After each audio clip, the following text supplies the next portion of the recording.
To run, to rejoice, to embrace every moment that comes your way. It's your life, and it's our passion to care for it. Sanford Health. Health lives here.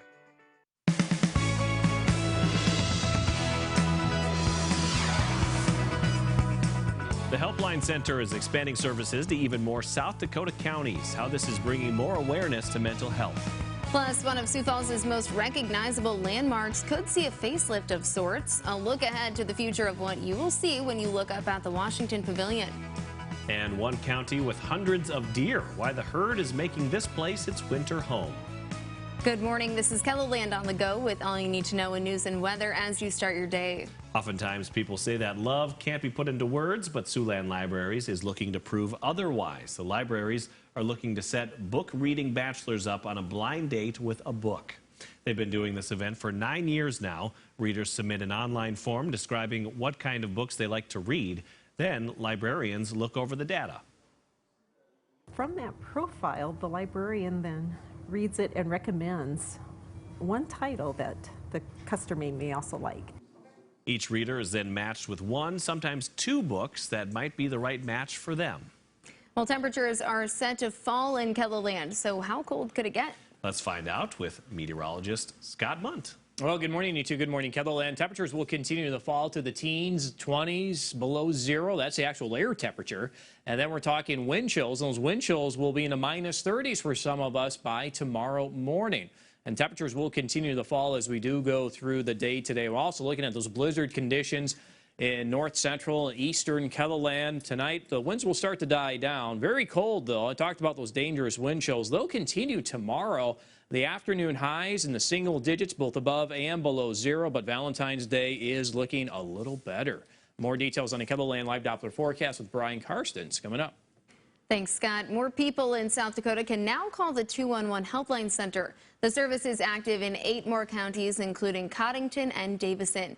And last year, the Helpline Center answered more than 48,000 calls from all over the state. The Helpline Center can provide resources on just about anything, including suicide prevention, housing, and disaster relief.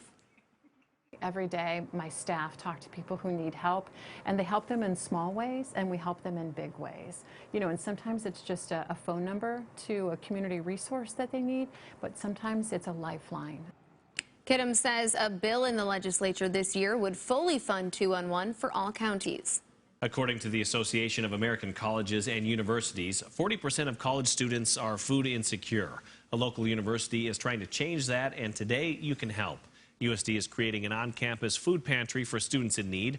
Charlie's Cupboard will open in the fall. Carson Zupke spearheaded the program for students. You know, it's like when you're hungry, you can't focus. You're just focusing on how your stomach feels. So we just want it to be a convenient access with no stigma around it, so students are free to use it.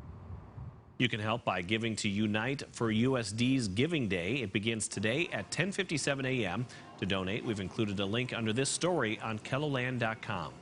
Parts of the exterior of the Washington Pavilion could be replaced. The City Council is going to consider a request for $355,000, which would pay for a design of replacement railing and molding. Parapet provides weight on the cornice to help it with that seal and keep the building watertight. But then it's also an aesthetic piece, and that's why I think the cornice at the end of the day is going to be a required replacement. The parapet, I think, is still in question, and that's why this assessment is very important, to get a professional opinion. City Director of Finance Sean Pritchett says the $355,000 would also pay for part of the construction administration. Last night, the Sioux Falls City Council decided to defer the first reading of this ordinance to March 3rd. Be careful if you're driving on country roads this time of year. When we're not talking about the snow or ice, we're talking about deer.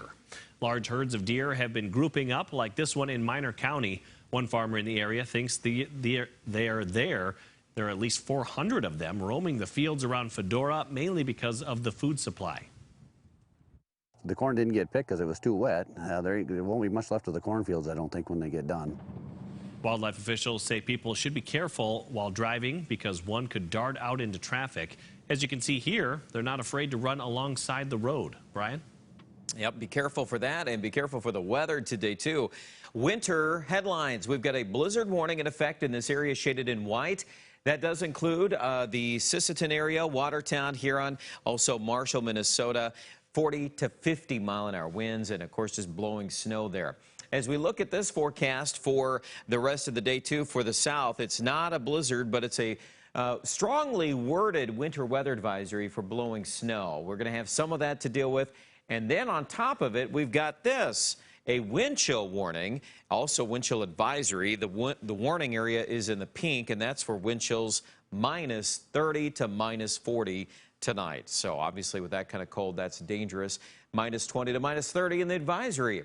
Let's sum it up here with our forecast, and you'll see on the latest outlook, there's that powerful cold front, and as it marches to the south, it looks like numbers are tumbling all afternoon across the north as we go below zero. So just grin and bear it the best you can. It looks like a tough forecast here, but we are optimistic on Valentine's Day. It's going to warm up, but it's going to take a lot of wind to get there. So be cautious about that. 20 to 40 from the south. The weekend outlook is looking improved with highs mainly in the 30s to near 40 on Sunday. Aberdeen in the northeast, you'll also have this hit of cold the next 24 to 36 hours. Then we're off into the 20s as we start the weekend. We could hit 30 by Sunday. And up here in central South Dakota, looks like a very nice weekend. Highs back in the upper 30s to near 40s. So we have our cold, in fact, not quite as severe and rapid. High 25 tomorrow, 45 on Valentine's Day, guys. Thanks, Brian, and thanks for joining us for KELOLAND on the Go. Be sure to join us on air from midday in KELOLAND. Until then, you can get up to the minute developments right here on KELOLAND.com. Now go have a great day.